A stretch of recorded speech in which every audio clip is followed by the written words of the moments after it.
Yeshua, the King of Kings, the Lord of Lords, he took the cup. He became a curse among his people. His thigh wasted away and his abdomen swelled.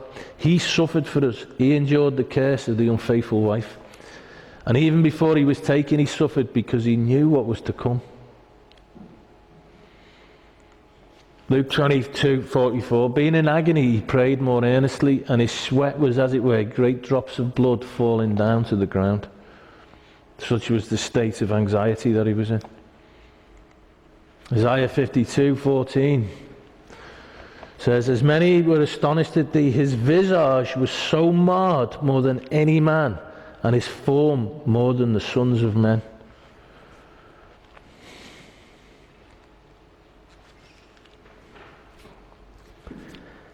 Now physically, Yeshua's thigh would have wasted from trying to push himself up to get every breath.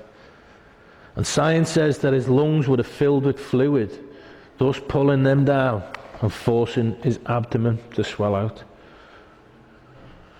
This thing that people think, this archaic bit of the scriptures, this law of jealousy, and a thigh rots and an abdomen swells, all speaks of our Messiah.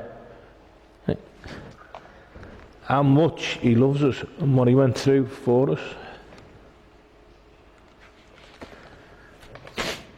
Now, going to have a little look at a forensic description of what Yeshua went through on the cross.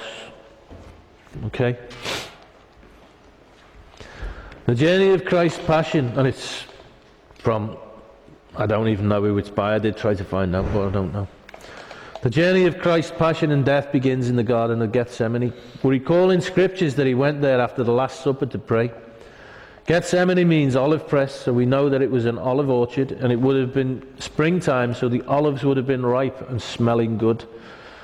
The people of that time used to set up gardens to remind them of paradise and of God's glory and beauty, and they were supposed to represent the Garden of Eden.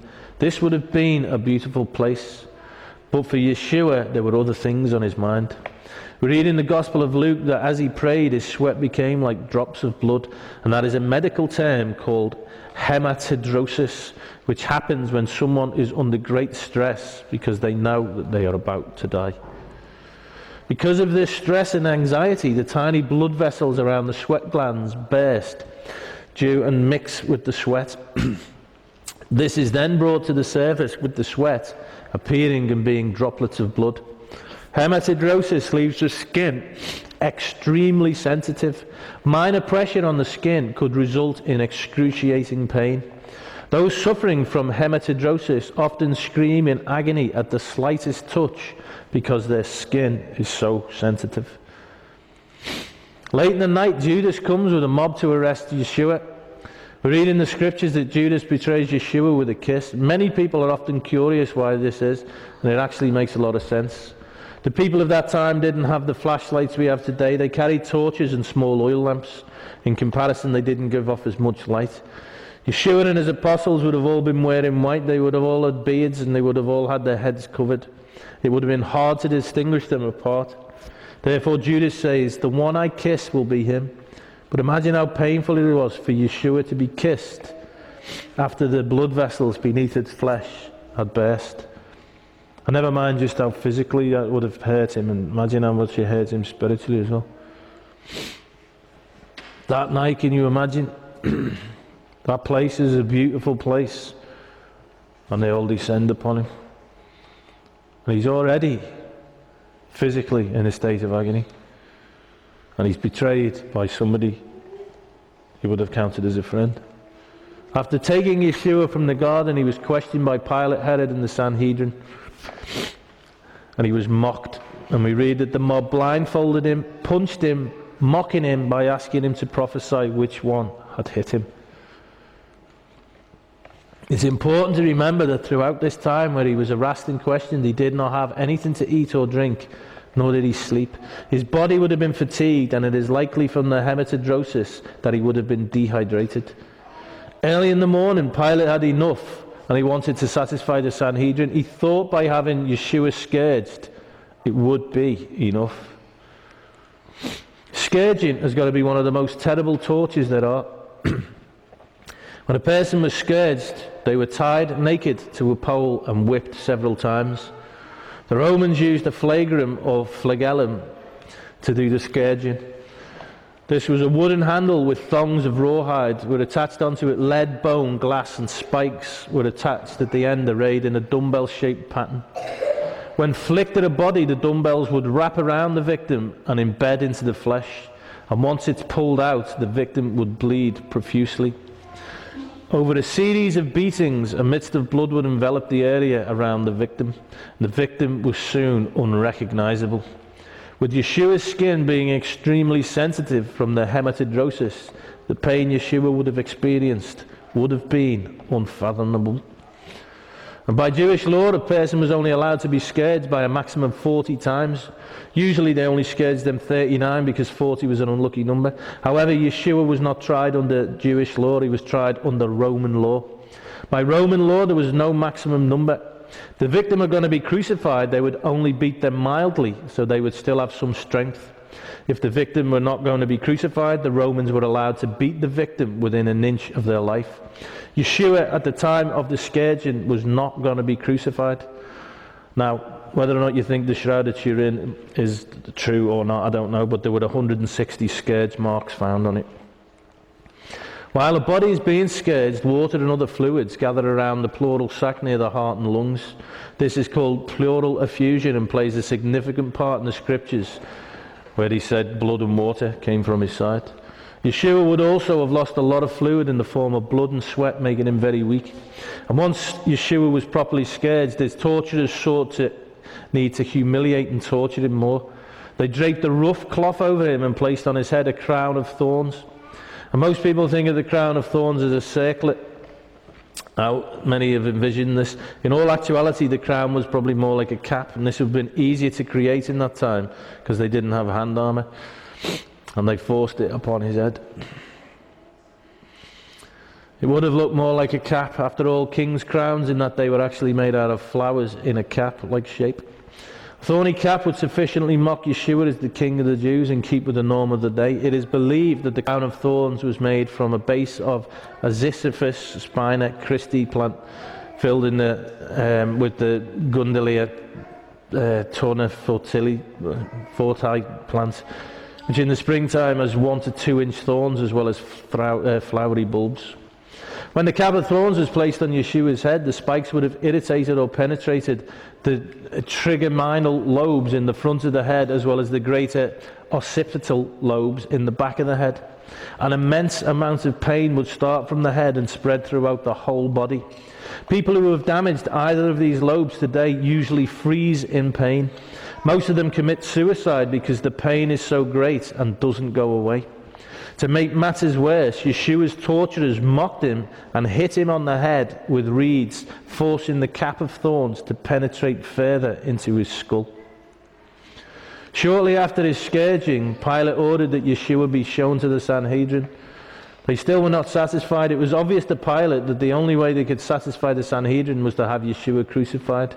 Finding no fault in Yeshua, Pilate had the people decide who should be crucified in the hope that they would request Yeshua to be released and the other prisoner, Barabbas, to be crucified. However, the crowd shouted for Yeshua to be crucified. We, by our sin, shouted for Barabbas. Therefore, after washing his hands, Pilate gave the order for Yeshua's death. Once the condemnation was made, Yeshua would have been prepared for crucifixion, and the Romans would have the victims carry the patibulum, which was the horizontal part of the cross. This was an unfinished timber, very rough, weighing between 70 to 120 pounds, and was meant to be used over and over again. Normally the victims carried the patibulum naked for the hour's walk, and this was to increase shame. Yeshua, we read, was clothed in a garment during this time and stripped when he reached Golgotha. Either way, the rough timber still would have been brutal on the back of a scourged man. The weight would have been unbearable in his weakened state. It's no wonder that we read that after Yeshua fell, the Romans appointed the help of Simon of Cyrene to carry the patibulum. Yeshua by then was in so much pain from the scourging and was so weak from not having any food, water or rest. And the Romans would not have wanted him to die before he could experience crucifixion. He wasn't going to get away that easily. Still, however, Yeshua would have been mocked, punched and tripped by the crowds that gathered as well as spat at. There was still no relief in sight when the victims made it to Golgotha, known as the place of the skull. When Yeshua reached the place where the stipes was, the vertical part of the cross, a very thick and rough timber meant for several uses, we read that he was stripped. The best example I've heard of to imagine the sort of pain that would have been for Yeshua to endure is to think of a time when you've had a band-aid on and it's ripped off by you or someone else. Imagine those band-aids all over your body, ripped off all at the same time. Now multiply that pain by 100. That is probably how painful it was for Yeshua to be stripped. The soldiers were not merciful. All of his wounds from scourging would have been reopened. Any bleeding that had been clotted would have resumed.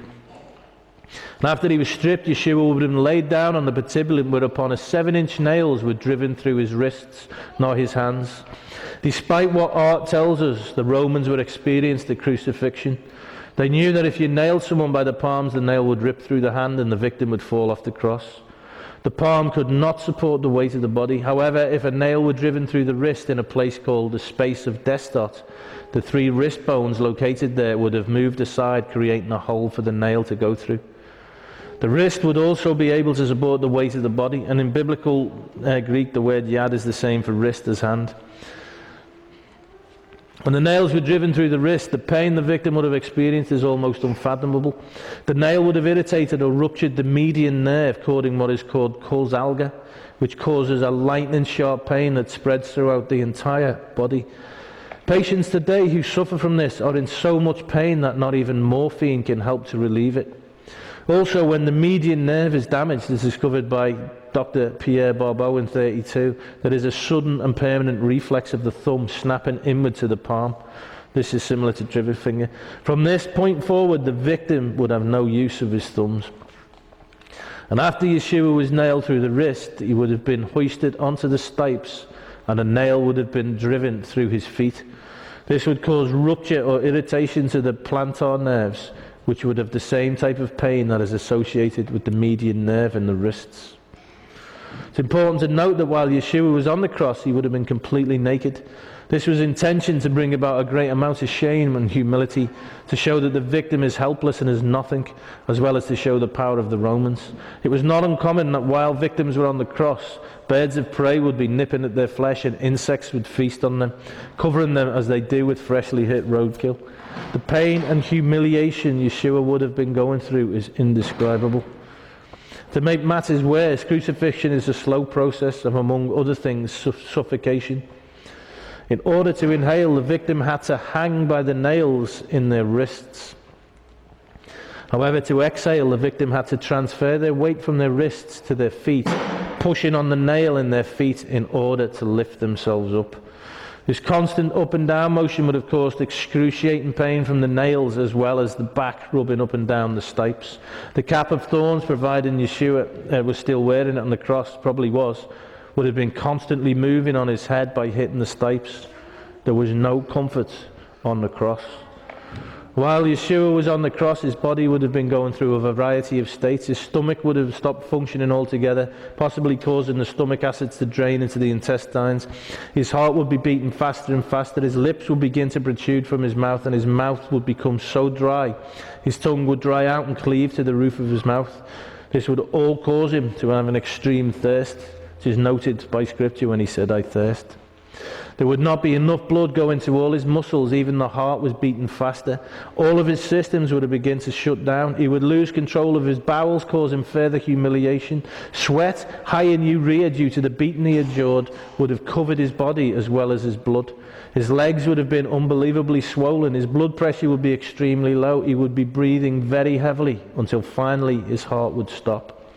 It's theorized that Yeshua either died by suffocation or by 3 types of shock. Hypovolemic shock, which is the loss of blood and fluids. Traumatic shock caused by all of the injuries he had endured. And cardiogenic shock, which is when the heart fails. Yeshua went through all of that for you. All of that he went through. That is unbelievable, isn't it? And in any minute, he could have called down a host of angels and said, "I've had enough of this." And he didn't. He took the cup that we were supposed to take. It's unbelievable, isn't it? That's how much He loves his unfaithful bride.